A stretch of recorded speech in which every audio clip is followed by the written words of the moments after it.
You're listening to the Ask Drone U podcast. You ask, we answer your drone questions. Whether you're here to turn your passion into profit or you simply fly for fun, we're a community of learners and teachers who aspire to achieve greatness. We are Drone U. Hey everyone, and welcome to another fun episode of the Ask Drone U podcast. My name is Paul. And my name is Rob. Feels like it's been a long time since we've been sitting here. Based on that intro, I feel like you just went right into it. I feel like it hasn't been a while at all. Well, that's true because you just did a bunch of episodes with other people. Yeah, it was really weird to actually be on another podcast and be like, hey! And then I realized after 2 episodes, my energy level was never that high again. I just wasn't that into the material.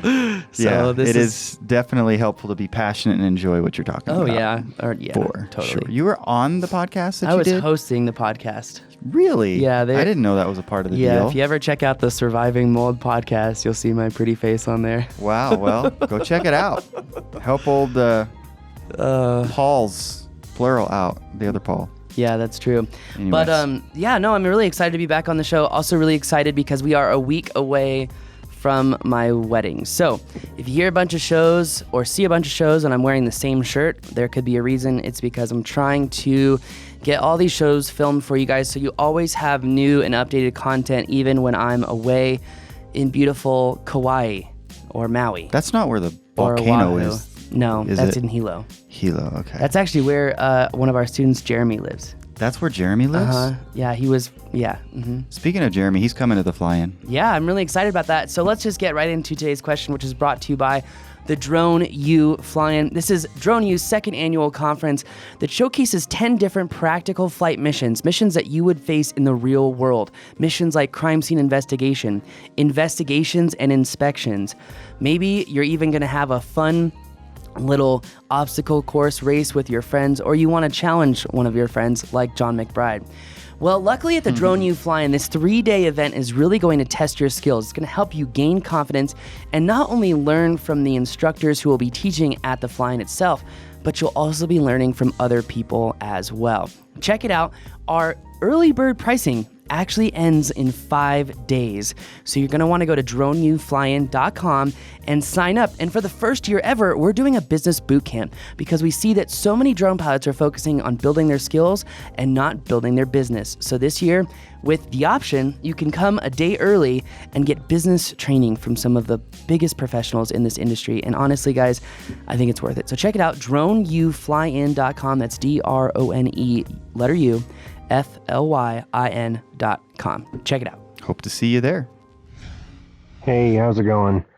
So I have my 107 and I was approached to record a semi-pro football game at a high school stadium. Like maybe 50 to 100 people in the stands. Can I do that without getting myself in trouble? Thank you for the question.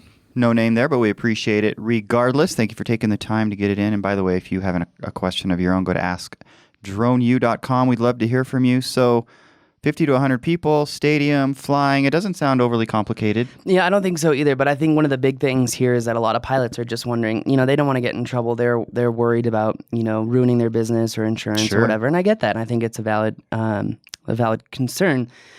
That being said, what does the law say here? Guys, it's really simple. It's, you can't fly over people, but that seems to be like one of these vague kind of terms that people just truly don't understand. And it gets them to be so fearful and overthink their operations that they really are wondering, how do they do it? Well, let's take a couple different scenarios here. Number one, you can still fly the game as long as you don't fly over people. So if there's a section of the stands or a section of the field that you can fly in, fantastic. Number two, this is a good reason to have an Inspire 1, yes, Inspire 1 with a Z3, that is Z3, not Z30, camera, because you can zoom in significantly while being a fairly large distance away and still get great footage. Now, that being said, what if, all the fans are on one side of the stadium? Then he can fly on the other side of the stadium as long as, number one, he doesn't fly over anyone, and number two, he doesn't fly in a careless or reckless manner. So I think it is possible whether he flies on the opposite side of the stadium and the stands, whether he flies, down by the end zone and there's no one there, I think that's fine. I think if he or the coach is saying, "Yo, you should fly over the field at all times and directly over the players," that probably isn't going to fly, literally. Yeah, probably. Not trying to be punny. Well, it was anyways. So I think I know the answer to this, but what if he was to get all the players' parents, they're semi-pro Nope. players, so they're all players. No. I know you know where I'm going, but I'll ask the question anyways.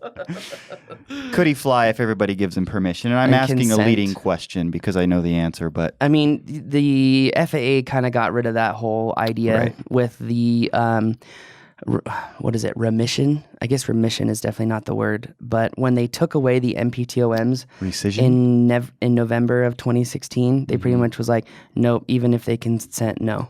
So. Which is interesting. I mean, it's all about safety, and I understand that, but I do wish they would allow consent to be a part of the process. But it's not right now. Well, let's talk about this. Let's do. If you really wanted to create this scenario where you wanted to fly over people and not in the FAA's jurisdiction at a stadium, how could you do it? I got the answer for you. Really big net. I was going to say, you've got to be indoors for that to work. So all you got to do is lay a net from one side of the stadium to the other side of the stadium, and don't fly too high where you hit the net, but now you can fly over everyone because technically it's inside. And then call Guinness Book of World Records because you have the largest net ever flown I hope under. they're paying you really, really Exactly. well. So one thing that comes to mind with something like this, because of the idiosyncrasies of flying in this environment and people moving and milling around, is having a plan. Like, right, talking to whoever's organizing this game and knowing where people are going to be, knowing if people are going to be on both sides. Don't just show up to fly that morning or that night or whenever this game is. Have a plan before you get there so that you know what you can and can't do and you can plan for it. True. So, Yeah. anyways. Always a good idea. Well, anyway, on that bombshell, that's going to do it for us today. If you have a question, go to askdroneyou.com. Keep the questions coming in. We've got some really good ones, some really complicated ones that I'm be looking forward to checking out. And, I know we said we weren't going to do an update to the ag stuff, but I'm wondering how long ago we did that ag question, because I just want to make sure that we 2 covered. weeks.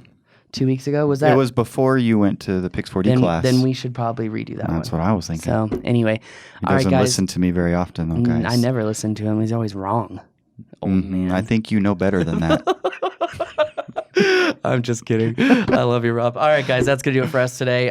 Please leave us a review. We're well over 200 now on iTunes, so thank you so much. Thank you. It really does help people find the show. And if you don't believe that, there's been a 15% increase or uptick in the number of downloads that we've been getting. So we really do appreciate it. Leave us a review. It helps us, helps others, and that helps the industry as a whole. On that note, that's going to do it for us today. My name is Paul. I'm Rob. This is Ask Drone U.